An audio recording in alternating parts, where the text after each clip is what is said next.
So do you guys look at this as a chance to maybe play spoiler a little bit? And it's a big rivalry. They're top ranked, unbeaten. Do you guys look at it like that in any way? Yeah, I mean, we just coming out this week ready to play hard, play for one another. That's all we can do going into a game like this. But the fact it's Georgia and kind of the trajectory they're on, do you see it as a kind of a chance to kind of ruin their season a little bit or knock them down a peg? For sure. I mean, you come to the game, you want to win. That's our goal for this week. It's obviously win. I'm sorry about that. But it's obviously win. They're number one for a reason, so we know it'll be an interesting game for both sides. You personally? Oh, yeah, of course. Yeah, me personally, I'm looking to have the best game of my career, always, whether it was Georgia or another team, But as far as for the team, we're working hard this week. We're getting after it. The communication is better, so we look to give them run for their money. How did the bye week compare to previous ones under previous coaching staffs? How much work did you guys put in, like on the field, compared to years past? This week it was just more like paying attention to details, just trying to figure out what the real issue is. How can we improve ourselves? How can we communicate better with each other? And that's about it. Is there typical intensity? bye week. A lot of intensity during your bye week? Not necessarily, just intensity with paying attention to detail, just focusing more because we have time.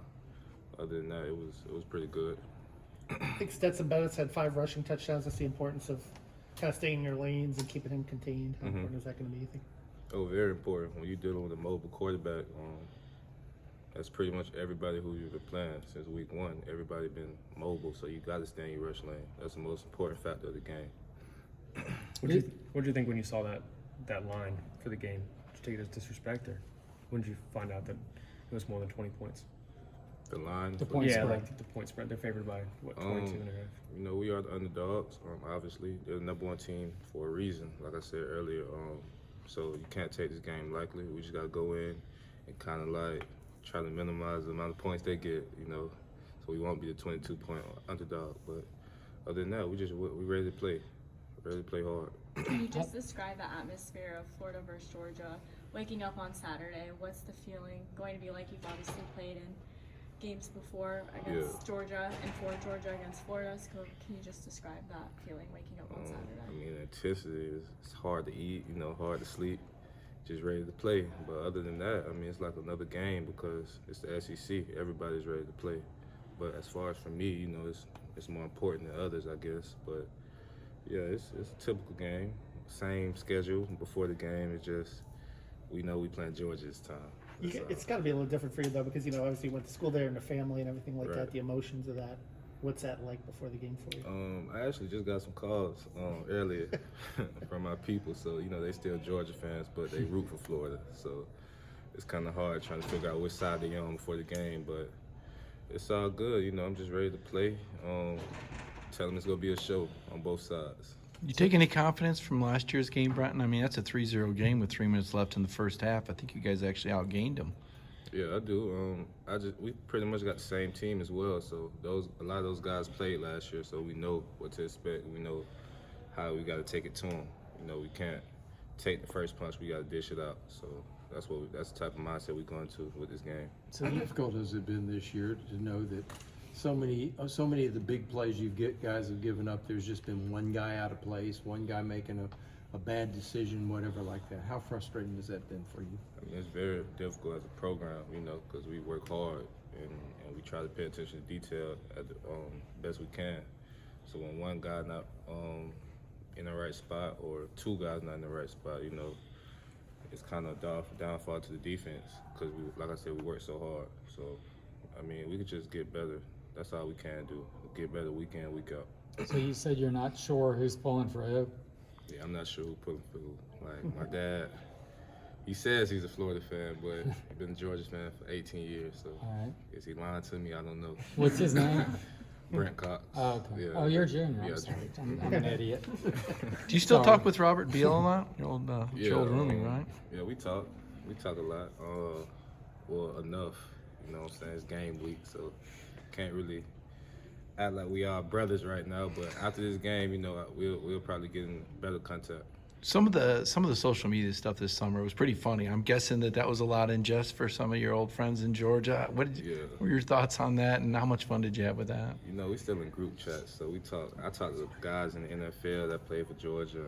Guys are still there, so you know, it's all fun and games. At the end of the day, it's still a game. You know, it's not real life. I still got love for those guys, but on the field, it's gonna be real. Do you kind of embrace that role, though? I mean, all the Georgia fans know who you are. They know you're coming. They know you're the sack guy. They know what you put on social media. Is that kind of fun for you?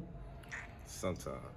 You know? Sometimes, you know, it's good and bad to that. Just you know, the whole fan base knowing me, and you know, they wishing for our downfall. You know, that's all you can do is just take that with a grain of salt, keep moving. That's it. You know, given the fact that we didn't get a chance to talk to defensive players after the LSU game, I'm just curious, like the mood at that point, or was there kind of soul searching or player meetings or anything like that, or come to Jesus after that kind of performance? What was it like for you Most guys? definitely. As you know, that wasn't our first loss, so we had that problem before. Like everybody coming to the locker room down, and you just had to stay together. You know, at this point, it's like our backs against the wall. You know, our team got to fight against theirs, so you know, we're just trying to stick together. That's it. We stick together, gain more confidence as we go, and that's the best we can do. 3 losses that you could in games that you guys know you could have won. You know, how difficult is that grained on your mind and everything like that every day when you go out to work? I mean, it's very difficult. You know, nobody wants to lose. Somebody has to. So all we can do is just pick up the pieces and figure out what hurt us and how we can do better. So How much more ready is Anthony for this game? He admitted the other day he had a lot of jitters before last year. I mean, he's going against that defense with all the first-round picks and leading the nation. How much more prepared do you think he is and confident, and what do you expect to see from him this time? I mean, I think he's extremely confident. You said the first-round picks on their side, but he's one as well. You know, so. Well, I'm saying like last this, year. Yeah. Yeah. Well, I mean, games like this, he just got to go out there and ball. That's all we can do. You know, he's the leader of our team on offense, so we all looking towards him. You know, try to give us confidence and you know give us the upper hand on defense. You know, so I got confidence in him. That's all that matters. Brenton, you transferred at a time where I think everybody still had to sit out for a year. Now these guys can transfer and be eligible right away. What are your thoughts on some of these new rules since you kind of did it the old way? I hate it. No, I'm just kidding. But I mean, was that your beneficial? Time, you know? I guess it wasn't my time. You know, I had to sit, and I don't know if me sitting opened up the doors for a lot of other guys, but yeah, it just had to happen like that, and that's where we at now. What did that year do for you, as far as that year out of football, I guess, where you had to sit out a year here? It gave me some time to recover. You know, I was kind of beat up coming from Georgia already, trying to get in that rotation over there. And coming here, it gave me some time to recover and figure out the game more. And I sat back and watched John Bernard, you know, a lot, trying to see how he played throughout the defense. And I was ready for the next year after that. What's your message been to some of these younger guys who haven't played in a game like this? You know, Tyreek, Chris McClellan, Shamar James. What's the message to them about going to a neutral site, playing an NFL stadium? I just tell them to keep their poise, you know, because it's gonna be a big game. I'm pretty sure nobody just played in a game like this coming out of high school. But you know, I just tell them like, just stay calm. You know, you got guys, veteran guys next to you that have been here before. When you get scared, you just look to them. I guess. I mean, but not that they're scared or anything. But if you get nervous or anything, just look to an older guy that's been here before. That's what I did when I was young. Billy had said that Kamari Wilson, his work ethic in practice the last couple of weeks was standing out. What have you seen out of him in terms of his growth in the defense this season? I love how physical he is. You know, coming down, trying to hit anything that moves. I love that type of game coming from the DB. So doing that's just enough for me to okay him throughout practice. Be like, okay, that guy's cool with me. You know. Thanks. Yeah. What's it like for all the Georgia guys on the roster? Elliot, you're one of them, but this kind of game and stuff like that. And do you guys talk amongst yourselves about what this means? Obviously, I mean, we all get the question, why didn't we go there? And you know, I actually did. So it's just like, you know, I did choose Georgia, but now I'm at Florida. You know, that's what all the Georgia guys are saying. You know, trading Kamari Wilcoxon, Jalen Humphrey.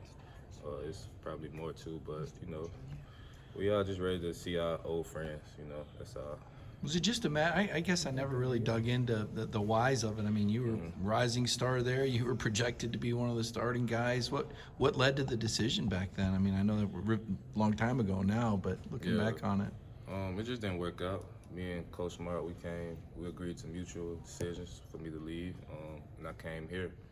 And that's been the best decision I made so far. Now, he speaks very highly of you. I mean, I guess that was a amicable parting then for both of you. Yeah, I mean, it was kind of weird, but it happened. Yeah. Kind of move on from it. Growing up in Georgia, is there a specific memory that sticks out to you of you hearing about the Georgia game before playing for Georgia? I didn't really know it was that deep, to be honest. You know, I was so locked in on Georgia. That's all I seen for a while. So when I actually got into the game, I seen like the ferociousness of the fans, you know, like how mean they can get about the game. So then I knew like it was serious. And then when I transferred, you know, that was at a whole nother level. So yeah, other than that, I never really heard too much about it. We had a Florida-Georgia borderline game in high school. That was it. Other than that, this was new to me. You're one of the few guys that can say you've played in the Swamp and Sanford Stadium. There's a lot of talk about maybe that series playing in those home stadiums. What's your thought? I mean, you're moving on, but what would you like to see in the future? Would you want to see these teams get home and homes in addition to playing in Jacksonville? Yeah, I mean, Jacksonville is a mutual site, but I feel like the game would be more fun for prospects if it was at home sightings. That's just my opinion, though, playing in both stadiums. One more question, guys. You stirring it up, man. Thanks Thanks, for your man. time. That's Appreciate good. it. Thank you. Okay, I appreciate y'all.